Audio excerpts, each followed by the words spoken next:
Hey everyone, Digibro here. I've been pretty busy this month working on some very big video projects, which are taking a little while to get done, and in the meantime I've been putting out some smaller videos on the side, but I haven't really had enough time to make a whole lot of those or to produce a ton of content. So I figured I'd just put out some easy little stuff of some little things I find interesting that aren't really worthy of whole videos, but are interesting to me. So I have this huge collection of random ass new type magazines from 2005 and 6 and 7 that a friend gave me, and I've been slowly going through them and trying to see if there's anything fun or worthwhile in them. And I came across this interview from 2007 with Kenji Kamiyama, the guy who wrote and directed all of the Ghost in the Shell standalone complex series, and To Ubukata, who wrote, in the context of this interview, he's talking about his then recent anime series Les Chevaliers d'Eon, but he's also the writer of Psycho Pass 2 and Ghost in the Shell Arise, two shows that are sequels to franchises that I love, that I don't love the sequels themselves. And of course, as you probably know, I have a huge video series on why I don't like Psycho Pass 2 in comparison to Psycho Pass 1. I've also talked about Ghost in the Shell extensively. So this is these two guys pretty interesting to me and pretty relevant topics to my channel, so I was very interested in this interview. Now, of course, interviews, especially in magazines, often don't get into a whole lot of depth, especially because they're kind of short most of the time, and you can't always take everything that the creators say as something really big and important. Sometimes they're just kind of, spitballing ideas off the top of their heads to answer these questions. They're not necessarily representing the entire ethos of what they do. However, there are some quotes in here from these two creators that I thought were really interesting, especially when it comes to understanding the perspective of how Psycho Pass 2 and Ghost in the Shell Arise were approached in comparison to something like Ghost in the Shell standalone complex. So I'm going to read you a section of this interview. I'm going to put it on screen. So this section is called Two Types of Anime Experts. I'm going to use this voice to represent To Ubukata, and this voice to represent Kenji Kamiyama. I know this sounds like it's coming out of nowhere, but do you know that show on TV where they tear down old buildings and build them back up using completely different designs? Yeah, I know the one you mean. So you remember how that designer always shows up, the one they call the expert? Well, I have a pet theory that there are in fact two types of experts in the world. The experts who design homes and the experts who build the homes. Okay, I see where you're going with this. Right. Well, I think of myself as one of the design experts. Sure, I can think up a plan for a house, but what I really wish I could do was roll up my sleeves and build the actual house from the plans. That's the kind of expert I envy. In anime terms, that means the skills to direct a scene on a very detailed level in a way that breathes real life into the characters. I feel like I need to understand that process a whole lot better before I try drawing up more plans. But it takes both types to make a successful production. You can't have one without the other. Man, I couldn't agree more. The big advantage for me in playing the role of both story editor and director is that at any given point in the script, I can stop and immediately figure out how much of the budget one particular line is going to eat up. That's how I am able to stand up and defend some lines with my life during script meetings. But on the other hand, playing both roles means I'm also more likely to limit the scope of production from the get-go. It's something I struggle with on every project, which is why, at this point in my career, I'd really like to develop the ability to come up with plot and setting ideas that aren't based on tallying up the costs by working back from a preconceived notion of how the final presentation should look. I have the opposite problem. I keep thinking up all this crazy stuff, and the project's scope gets so out of control, it's not even halfway in the ballpark of being financially doable. So this conversation actually continued from something that these two were saying in an earlier question, but this gives you the broad sense of the idea. To Ubukata considers himself someone who's great at building story containers, as he says earlier in the interview. He sees himself as someone who builds the framework of a story, but isn't as good at filling in the details, whereas Kenji Kamiyama sees himself as the opposite. Now, let's talk about these two creators' best works.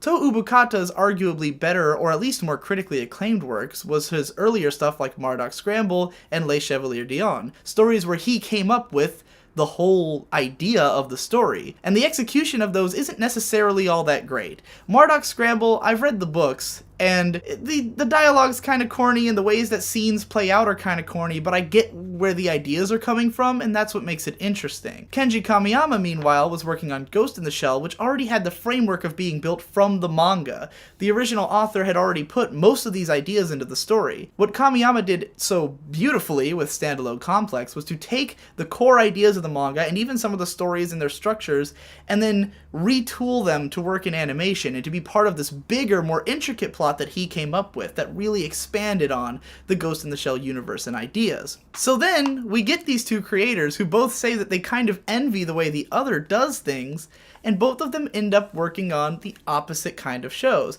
Kenji Kamiyama, after this he did Seirei no Moribito, which I still haven't seen yet, but then after that he did Eden of the East. And Eden of the East is very much a show that has really interesting concepts and ideas. You can tell he was trying to build this container, but it falls apart in the second half because the container doesn't make enough sense. The way the story was built, the idea of the story, that there were these 12 people who were given all this money and they're supposed to try to change the world, it just kind of deflates in the second half of the story, and that's where a lot of its problems come from. When you see the very early part of Eden of the East, it's really the writing and the interesting structure that makes it so compelling at the beginning, the weird way that it presents its ideas, but then those ideas kind of fall apart, and it got me thinking, well, Kenji Kamiyama isn't good at building the plans. He's not good at setting up a universe. He's good at delivering someone else's universe in a better way. And then we get Toru Bukata, who ends up on the opposite side. He does two shows that are from someone else's framework, Ghost in the Shell and Psycho-Pass, and he tries to fill in the blanks, and they don't come out that well. And I also, what compelled me to make this video wasn't just that interview, but another one. This interview just came out the other day on Anime News Network. It's Toru Bukata talking about working on Psycho-Pass 2, which I'll be reading off this laptop. It says, "How much freedom did you feel you were given with the Psycho-Pass universe by IG or Gen Urobuchi for Psycho-Pass 2? Well, the work itself is a world without freedom anyways, haha. I was offered the idea of just barely expanding the world, therefore being able to just barely create a sequel. I had both the scenario for the TV series and the film, so it was all about filling in the blanks. Why is that character a certain way? For example, why does Shimotsuki always seem so grumpy? What position or viewpoint does the protagonist reach that will inform their actions in the movie? There are two characters who appear in the movie named Hinakawa and Sugo, so it's like, who are they? I had to write who they were. I filled in a lot of holes, and I had some limits put on me by the production team as to how I could fill those holes.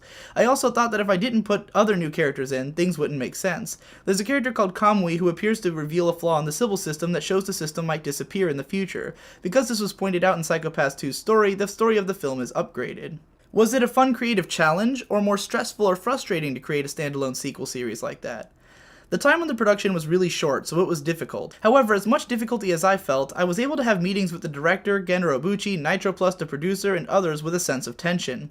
I think there was quite a bit of worth in focusing so hard in such a short amount of time, but there really wasn't much time at all, so I was even rewriting scripts during voice recording sessions. It was kind of a crazy way of making scripts. If I say that the experience I had was fun, I think the staff would say something along the lines of, "Don't mess with us, why were you having fun?" I think the feeling of strain in the process was conveyed in the work. I didn't have any leeway. There were lots of scenes where the characters played around in the first season, but we couldn't put that kind of thing in the second season. That was a little bit disappointing. Which I find interesting because that's one of my big complaints about the second series, was that there wasn't enough room for the characters to play around and to show their human side. Do you feel like you were able to accomplish what you wanted with the series? How much did you know about what was going on with the movies? Yes, I knew the contents of the film. I had to work in a way that wouldn't contradict its contents. I'm happy that Shimotsuki fit well into the movie. If she had gotten along well with Akane in Psycho-Pass 2, it wouldn't connect to the film. That was my biggest relief. I was also able to write about how the civil system's control extends overseas, as well as how Akane is making the system evolve, and I was satisfied with that. I had also put in a story element where Kamui has split personalities, but it was very difficult to put that into animation. Director Shiotani did his best with that until the very end. It's an ending that I'm satisfied with. He goes on to talk a bit about Ghost in the Shell Arise, but not really in any way that's relevant to what I'm trying to explain here. So what's interesting about this interview to me is that it clearly shows that Toru Bukata didn't have a ton of creative freedom when he was writing for Psycho-Pass 2, which isn't that surprising. But the worst part of it is that the film was already there. The story was already out there. So he had to not only come up with a story that fit in with the Psycho-Pass universe that already existed, he had to force the story to make sense when the movie came out. So there had to be a reason for Shimotsuki to be mad at Akane, and so he comes up with this incredibly forced and ham-fisted reason for her to be mad at Akane. And he's working on such a tight schedule that he didn't even have time to help this thing make sense. It's just interesting to me that they would throw Toru Bukata into something that he so clearly isn't really the guy for. He's said himself that he's more of a big picture guy and not very good at filling in the blanks in an interview in 2007. And here he is being forced to fill in the blanks in an incredibly short time span on Psycho Pass 2. I think all of this shows that Toru Bukata is not necessarily untalented, it's that his talents may be misappropriated. And of course, this is just me reading deeply into interviews that could be a tiny part of the picture, and maybe I don't have the whole thing. But in my Psycho Pass video, I really sort of attacked Toru Bukata as someone who didn't seem to understand the setting, or didn't seem to be as talented at writing for that setting. But maybe it's not so much that he's not good at writing for that setting as he is not good at trying to do this particular show in this particular amount of time that they gave him. I mean, rewriting the scripts during voice acting sessions means that he's pretty much working right down to the wire, and God, how even could you? So maybe it's not that surprising that his work on Psycho Pass 2 isn't very good, and maybe it's not really his fault.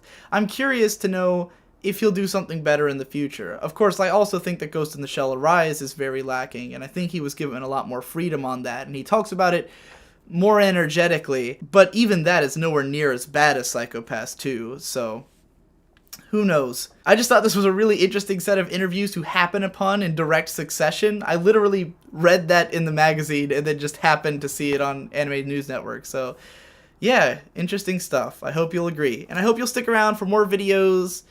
I might do some more little vlogs like this, just because I don't have another substantial video in the works yet. I mean, I have one in the works, but it's not coming out for a while, so enjoy!